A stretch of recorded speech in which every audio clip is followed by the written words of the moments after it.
Hello friends, this is Anton and you're on the Blackroom channel. In this video we'll talk about how to get a full Dolby Atmos experience at home. Let's go!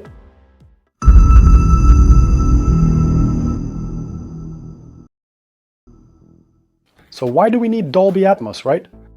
Well, guys, it's fun, it's really something new, it's something that brings emotions, allows us to have fun and entertain ourselves at home, especially in these difficult pandemic times when we are forced to spend a lot of time at home.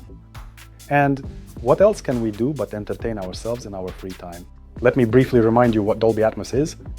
Look, before we had surround sound, that's Dolby Surround, meaning that all the speakers were positioned around us in this plane. The new Dolby Atmos sound system has given us another dimension in our perception of sound. It's three-dimensional sound, so now we have acoustics positioned as well. Somewhere in this hemisphere, somewhere in the upper part of our space, allowing us to hear sounds as they exist in nature. That is just like that in any arbitrary way as it wants to be written down for you, sound engineer. And for the first time, this system, of course, appeared in public film screenings, that is, in regular commercial cinemas. But Dolby Atmos for home is still something different. It's somewhat simpler, let's say a downgrade from the full Dolby Atmos in commercial cinema to a home version. So what is the main difference between the full Dolby Atmos system in commercial cinema and the home version? Well, first of all, in the number of channels. In Dolby Atmos cinemas, you can have as many as 64 dedicated channels. In the home version, it's 34 channels, which allow you to create a maximum system format, for example, 24:1D. Yes, there is also an additional channel, a bonus, so to speak, which is the LFE channel for low frequency effects, which usually plays through your subwoofers. It is also added in the commercial version of this format. In general, at home you can have essentially 35 dedicated channels. The next difference from home Dolby Atmos from the commercial or public version is the number of so-called sound objects. Objects are essentially individual sounds or sound effects or even music that are recorded and projected by the sound engineer in space at a specific point in that space. Moreover, they are defined precisely by coordinates of three-dimensional space. And your processor reproduces these objects anew and directs them to the desired point in space depending on where and how many speakers you have on the ceiling. And the number of these objects in the commercial version of Dolby Atmos is 118. That is, at any given moment, 118 individual sounds can be flying around the hall. Plus, there is also a whole set, the so-called bati. These are the main surround sound channels that exist on the audio track without objects. In the home version, you have only 11 additional objects. But I must say right away, it's not that simple. It's not like they just took 118 objects, cut them down by 10 times, and left you with 11. There is a process that occurs when converting commercial Dolby Atmos to the home version called spatial coding. That is, a certain group of objects that sound from a specific direction, for example, are combined into one object. And then it is recorded onto your Blu-ray, track, for example, in Dolby True HD format. And this is done solely because the bandwidth of the Dolby True HD format on Blu-ray discs or Ultra HD Blu-ray discs is very limited, so it's simply impossible to fit it all in. A stream of 118 objects is impossible. Now let's talk about the varieties of Dolby Atmos for home use. How can you get Dolby Atmos? Essentially, surely you've heard that even some phones have sound support for Dolby Atmos, but this is somewhat artificial, allowing you to experience the sensation of spatial sound in headphones, but you won't be able to fully achieve it. This can be compared to the real Dolby Atmos that you hear in a public or proper home theater. This is all, so to speak, for fun. It partially works, but it's not the real Dolby. The next option where you can hear Dolby Atmos is on modern televisions. In the last few years, most top-tier televisions have been released with support for this format. Despite the fact that they themselves cannot play stereo properly, they support this format and will indicate to you there. When this format suddenly comes to the TV, there it goes, Dolby Atmos. But this also has nothing to do with real Dolby Atmos. Another place where you can see Dolby Atmos support is soundbars. You place the soundbar in front of the television, and it tries, through some magical means, to create for you this three-dimensional sensation of spatial sound. But no matter how hard it tries, even the very best, one of the very best probably is the Dolby Atmos soundbar from Synthesis. I listened to it live. Yes, there is an effect. It uses some phase shifts, reflections from the ceiling, from the walls. It creates a certain impression of space. But it is definitely not comparable to the sound of a real home theater with a properly integrated Dolby Atmos system. We will, of course, talk about it a little later. Another way to get Dolby Atmos at home is to use, in addition to your system or surround sound, the so-called Dolby-enabled speakers. This thing was invented by Dolby engineers to bring the Dolby Atmos format to market as quickly as possible for home use at your place. The idea was this: you just had to take your standard system, buy 4 more speakers, and place them directly on top of, for example, your floor-standing acoustic systems. These systems look like this.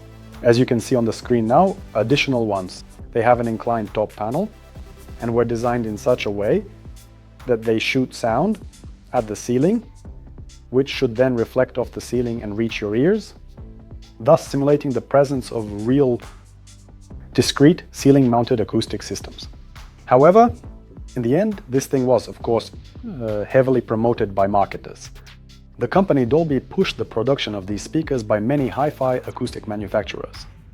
But in the end, this system turned out to be too sensitive to the configuration and finish format of the room. The room needed to have ceilings of a certain height. They absolutely had to be rigid to reflect sound as well as possible. But we live in the real world, and the ceilings we have are the ones we have. And in 95% of cases, this Dolby Atmos also did not work. I have heard such systems at exhibitions many times, and never have I experienced similar enjoyment from the sound of such a quasi-discrete system. Dolby Atmos, Dolby-enabled speakers, compared to real, genuine acoustic systems placed in the right locations, somewhere on the ceiling. Therefore, I recommend such a system and call it real. I will not undertake or recommend Dolby Atmos for home use. Well, the next option for getting Dolby Atmos at home is having a discrete acoustic system. Firstly, around you, 51951. Yes, it could indeed be 9 speakers surrounding this plane, and from 4 to 6 speakers on the ceiling.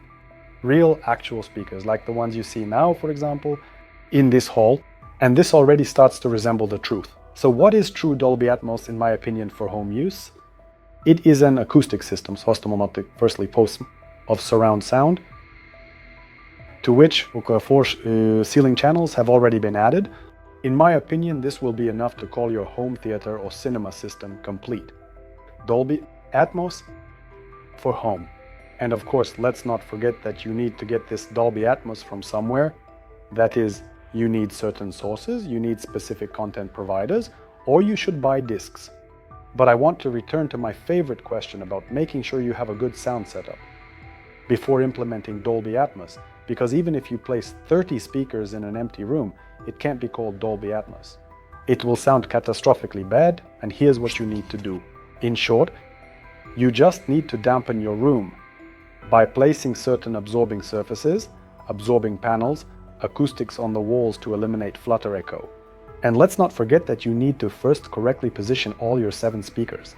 It's advisable to add at least a couple of subwoofers to this system, then put it all together. It's very important to properly and accurately tune everything, align all your satellites with the subwoofers, adjust the bass management, and so on. There are many nuances, which we discuss on this channel. If you haven't watched our videos before, make sure to subscribe to the channel. Click the bell to receive notifications about new videos and review all past previous videos. There is a lot of extremely unique and informative content there, and only then, once your system is truly playing and sounding great, you can confidently add 4 speakers to the ceiling. This is done very simply. They are hung, roughly speaking, in line with your front acoustic systems, and they are hung in such a way that on the ceiling, if you draw lines to them, for example, in a longitudinal or transverse section, they would divide your 3-dimensional space into equal sectors. In fact, I could talk about this for a long time, but I would rather leave for you for download comprehensive guides from Dolby and Trynov. In this matter, well, the first creates the standard, and the second has excelled in their application.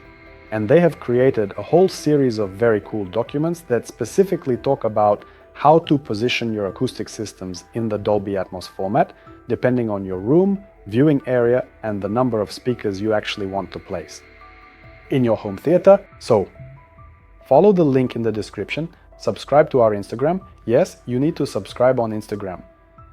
And we will send you a link to download these standards, so you don't have to waste time searching for this stuff on the internet. And friends, when you are installing new acoustic systems on your ceiling, you need to think in advance, first of all, about which type you are choosing.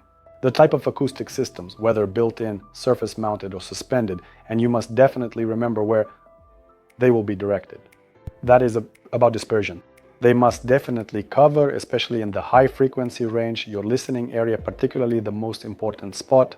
That is, if you have chosen a speaker with a rather narrow angle of high frequency horn dispersion and placed it in a flat ceiling, somewhere far away, it might just play downward and not reach your main viewing and listening spot. Therefore, ideally, the acoustics should be polyphonic, somewhat sophisticated. Such speakers have already appeared now. Procello Audio can be given as an example. By the way, we are in the demo room of Procello Audio at the MMS company. And they have such an acoustic system. Pitch. In wall, it has an initially turned waveguide, which allows, when embedding the speaker flat into the ceiling, to direct all the high frequency energy at quite a large angle to your viewing and listening area. Similar systems are available, for example, from JBL Synthesis. These are the SCL5 and SCL8 models. Another problem when placing additional acoustic systems on the ceiling is that now the floor covering has become more critical. We always recommend using soft carpet flooring so that it absorbs sound. That is, if you previously had a surround sound system and hard floors without any carpets and the sound was good, then by placing several speakers on the ceiling, they will now play quite strongly towards the floor. And this sound, bouncing from the floor to the ceiling, will create a fluttering echo. This will definitely add a negative sound to your now spatial soundscape, and you don't want that. Therefore, the requirements for acoustic treatment of a room for a Dolby Atmos system are even more stringent. Another important point is when you have a fairly large home theater room. For example, if there are 3 rows with 4 seats each, that makes 12 seats, a rather impressive viewing and listening area with 7.1.4. You will most likely find it insufficient because only one specific spot will sound perfect, while the rest of the listening area will not sound as good. That's the spatial sound. In such rooms, you have to add additional acoustic systems both on the walls and the ceiling. In this way, you can cover a significantly larger audience area. But again, there are nuances, and you will learn about these nuances from the guidelines or manuals from Trainov and Dolby. So follow the link to our Instagram, subscribe, and send us a message in direct. Get these manuals, and let's not forget about the electronics. When more channels were added to the receiver, for example, now it supports Dolby Atmos, the power supplies usually do not increase. That is, it can deliver the same acoustic power to all those channels. Previously there were 7 channels, now there are 11. The power supply remained the same, so each channel will receive less power. Be careful and check if your receiver's actual power is sufficient for full Dolby Atmos playback in your home theater. And if it's not enough, I recommend, of course, using a separate combination of an audio-video processor and multi-channel amplifiers, also wisely selected in terms of power relative to your specific speaker models. The next very important point is calibration. Previously there were 5 channels, 7 channels. Setting up the processor manually, even just using parametric equalizers with a microphone, if you know what you're doing, didn't take too long. And it wasn't difficult. Now you've added a whole 4 more channels to the ceiling. That's the minimum, right? You will need additional time for manual setup. And I can tell you from personal experience, you wouldn't wish manual system setup on anyone. 11.4, it really takes a lot of time, and it's such, you could say, a tedious task, which is now being replaced by automated sound calibration systems on advanced audio-video processor. They will not only allow you to make the sound significantly smoother and more uniform across all channels, but they will also save you a whole lot of time. And of course, the best choice for an audio processor for Dolby Atmos would be a processor from the company Trainov. Here, it has no competitors, only it creates truly magical, seamless, three-dimensional sound in your home Dolby Atmos theater. Just recently, I took such a processor to my client in the Byssurova theater. There, we replaced the Marantz processor with it, conducted a live demonstration and A/B comparison. There were simply no questions. It's a completely different sound, with exactly the same 714 format acoustic system. In short, that's all you need to create a true Dolby Atmos experience at home. But if you want to delve into the details, I encourage you to follow the link and get in touch with me. Message me on Telegram, write on WhatsApp, and we will be happy to work on your project if you want to create a true Dolby Atmos experience at home. Give a like if you found it interesting, informative, and especially if you learned something new from this video. Well, this was Anton with you on the Blackroom channel, the only channel where we tell the whole truth about everything related to real home theaters and cinema halls. Goodbye.